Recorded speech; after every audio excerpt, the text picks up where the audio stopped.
یہ اپنی بیٹی کو دیکھتے ہیں اس کے جسم پر کوئی بھی کپڑا موجود نہیں،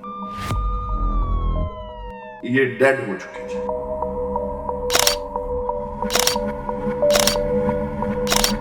کانپور کے شیوراج پور کی ایک بزنس مین فیملی جو کہ ایک فیملی فنکشن میں گئی ہوئی تھی 14 دسمبر 2024 کی صبح جب یہ لوگ واپس پہنچتے ہیں، ان کی ایک بیٹی تھی جو کہ اس دوران گھر پہ موجود تھی۔ جب یہ واپس آتے ہیں تو یہ دیکھتے ہیں کہ ان کے گھر کے دروازے کھلے ہوئے ہیں اور یہ اپنی بیٹی کو وہاں موجود نہیں پاتے۔ یہ لوگ گھر میں آوازیں دیتے ہیں لیکن ان کو کوئی رپلائی نہیں ملتا۔ بالآخر ڈھونڈتے ڈھونڈتے یہ لوگ اس روم تک پہنچتے ہیں جس روم میں یہ اپنی بیٹی کو ایک بیڈ پہ سویا ہوا پاتے۔ ان کو یہ بات اور بھی زیادہ شاک کر دیتی ہے جب یہ اپنی بیٹی کو دیکھتے ہیں اس کے جسم پر کوئی بھی کپڑا موجود نہیں، یہ ڈیڈ ہو چکی تھی۔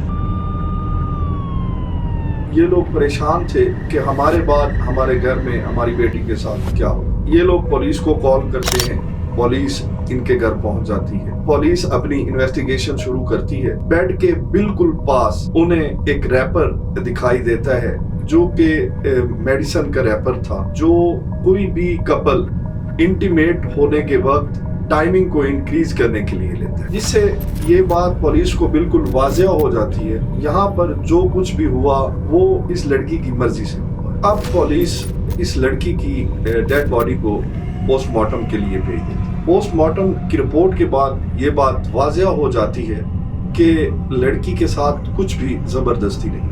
پولیس کے دماغ میں یہ بات چل رہی تھی کہ ہوا کیا، کیونکہ اس گھر کے ارد گرد کوئی بھی CCTV کیمرات موجود نہ تھے، اس وجہ سے انہیں بہت دشواری ہو رہی تھی یہ ماجرا کیا ہے۔ اس لڑکی کے گھر والے اپنی جگہ پریشان تھے کہ ہماری بیٹی کے ساتھ آخر کیا ہوا۔ پولیس اپنے معاملات کو سلجھانے کے لیے اس لڑکی کا کال ریکارڈ چیک کرتی ہے۔ کال ریکارڈ چیک کرنے کے بعد پولیس کو ایک لڑکے کے بارے میں پتہ چلتا ہے جس کے ساتھ اس لڑکی کی بہت زیادہ بات چیت ہوتی تھی۔ اس لڑکے کے بارے میں پولیس انویسٹیگیشن شروع کر دیتی ہے اور بالآخر پولیس اس لڑکے تک پہنچ جاتی ہے۔ اس لڑکے کا نام تھا کلدیپ کمار عرف شوبت۔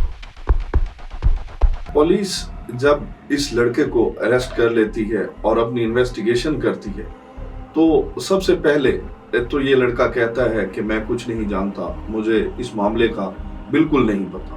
لیکن پولیس جب اسے ریمانڈ پر لیتی ہے تو جو انکشافات اس واقعہ میں ہوتے ہیں وہ انتہائی چونکا دینے والے تھے۔ شوبد نے پولیس کو بتایا کہ جب اس لڑکی کا اسکول ختم ہوا تھا تو اس لڑکی نے ایک فیس بک ID بنائی جس پر شوبت اور اس لڑکی کی جان پہچان بنی۔ پھر جان پہچان دوستی میں بدل گئی اور یہ لوگ ایک دوسرے کے ساتھ بہت سارا وقت بات کیا کرتے تھے، لیکن چونکہ یہ لڑکی گھر سے نہیں نکل پاتی تھی اس وجہ سے انہیں کوئی بھی ملنے کا موقع نہیں ملا۔ یہ لوگ انتظار میں تھے کہ کب ان کو ایسا موقع ملے کہ یہ لوگ آپس میں مل سکیں۔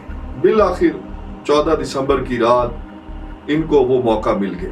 لڑکی کی ساری فیملی ایک فیملی فنکشن میں جا رہی تھی تو لڑکی نے اپنی فیملی سے بہانہ کیا کہ وہ فیملی فنکشن میں نہیں آ سکتی۔ فیملی والے مان گئے اور وہ اس لڑکی کو گھر پہ اکیلا چھوڑ کر فیملی فنکشن میں چلے گئے۔ انہیں پتا تھا کہ ہم ایک رات کا فیملی فنکشن ہے اور اس کے بعد نیکسٹ مارننگ ہم لوگ گھر واپس آ جائیں گے۔ جیسے ہی لڑکی کو یہ بات کنفرم ہوئی کہ وہ اپنی فیملی کے ساتھ شادی پہ نہیں جا رہی، اس فنکشن میں نہیں جا رہی، اس نے اپنے دوست کلدیپ کمار اور شوبت سے رابطہ کیا اور اسے بتایا کہ وہ آج رات اپنے گھر پر اکیلی ہے اور پوری رات ہم لوگ مل سکتے ہیں۔ اس نے اپنے ایک دوست سے مشورہ کیا کہ اس کی گرل فرینڈ اسے اپنے گھر بلا رہی ہے اور پوری رات میں نے اس کے پاس رہنا ہے۔ اس کے دوست نے اسے بتایا کہ اس قسم کا جب بھی کوئی کام ہو تو کوئی میڈیسن وغیرہ ساتھ لے کے جاؤ اور پروٹیکشن لازمی ساتھ لے کے جانا۔ اب کیونکہ شوبت بھی ان چیزوں کو اتنا زیادہ نہیں جانتا تھا تو اس نے کسی دوست سے مشورہ کرنے کے بعد وہ میڈیسنز بھی لیں اور پروٹیکشن بھی لی اور رات تقریباً